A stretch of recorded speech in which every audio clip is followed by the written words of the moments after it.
อีเดียวเจนได้จัดกิจกรรมพบปะกับบรรดาสื่อมวลชนลาวสำนักต่างๆโดยการเข้าร่วมของทานดาวเวียงสุนันทราชห้องผู้อำนวยการใหญ่ของทางอีเดียวเจน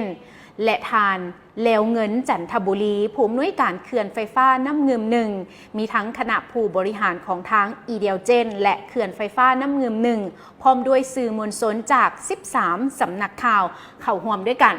จุดประสงค์ของกิจกรรมในครั้งนี้ก็เป็นเพื่อสร้างความเข้าใจให้แก่ทั้งสื่อมวลชนลาวเกี่ยวกับการดำเนินงานและความรับผิดชอบของบริษัทรวมทั้งบทบาทความสำคัญของเขื่อนไฟฟ้าน้ำเงิมหนึ่งซึ่งในนั้นทานเลวเงินจันทวี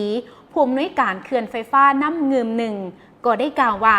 เขื่อนไฟฟ้าน้ำเงิมหนึ่งแมนเป็นมรดกแห่งพลังงานลาวถือเป็นโครงการเขื่อนไฟฟ้าพลังงานน้ำขนาดใหญ่แห่งทำอิฐของสปป.ลาวที่มีความสำคัญทางประวัติศาสตร์แม่น้ำเงิมซึ่งเป็นสาขาของแม่น้ำคองมีต้นกำเนิดอยู่ที่บ้านยอดเงิมเมืองแปกแขวงเสียงขวางโครงการนี้มันมีเนื้อที่อ่างโตงน้ำกวมเอา 8,460 ตารางกิโลเมตรโดยตัวเขื่อนเป็นประเภทเขื่อนเบตงมีความยาว 468 เมตรและสูง 70 เมตรจากระดับหากฐานการพัฒนาเขื่อนเมนได้ดำเนินไปเป็นระยะตั้งแต่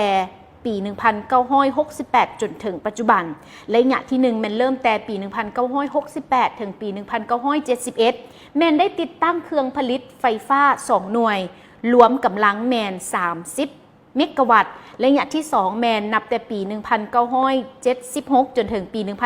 1978และได้มีการเพิ่มมาอีก 2 หน่วยรวมเป็น 80 เมกะวัตต์และระยะที่3มันเริ่มแต่ปี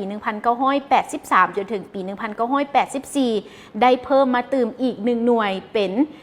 มาเพิ่มเติมอีก1หน่วย 40 เมกะวัตต์นะคะผู้ชมและในนั้นในปี 2003 หาปี 2004แม้นได้มีการซ่อมแปลงใหญ่เครื่องจักรเบอร์ 1 และเบอร์ 2เฮ็ดให้กำลังเพิ่มขึ้นเป็น155 เมกะวัตต์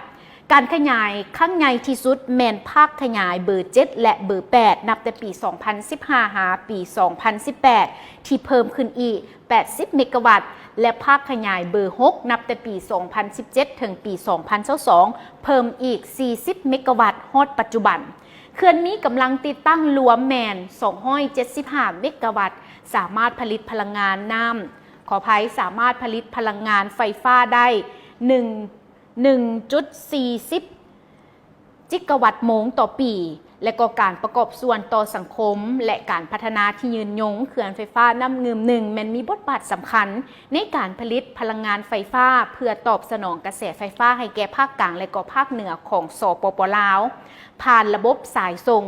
ควบคุมของแขวงบริคำไซเสียงขวาง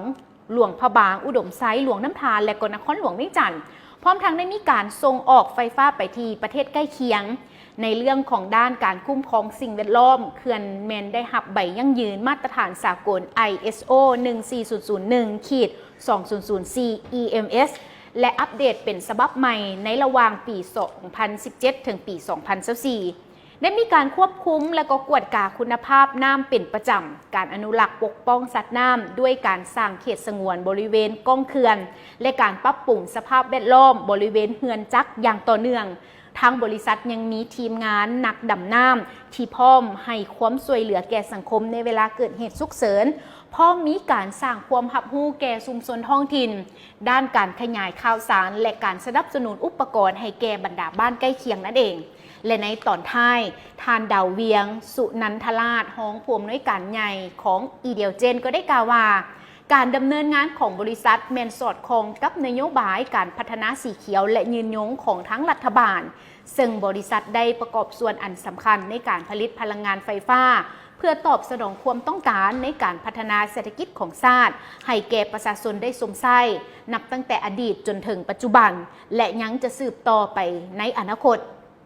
การเยี่ยมยามในครั้งนี้แม้นได้แสดงให้เห็นถึงความมุ่งมั่นของทางอีเดียวเจนในความโปร่งใสและความรับผิดชอบต่อสาธารณะพร้อมทั้งสืบต่อพัฒนาระบบพลังงานของชาติให้เข้มแข็งและยืนยงต่อไปนั่นเองและนี่ก็ถือได้ว่าเป็นอีกหนึ่งเวียกงานของทางอีเดียวเจนได้มีการพบปะแลกเปลี่ยนข้อมูลข่าวสารกับทางสื่อมวลชนถึง13สำนักงานข่าวนั่นเองและในนี้เราก็เป็นอีกหนึ่งข้อมูลข่าวที่นำมาให้ประธานติดตามน้ำกัน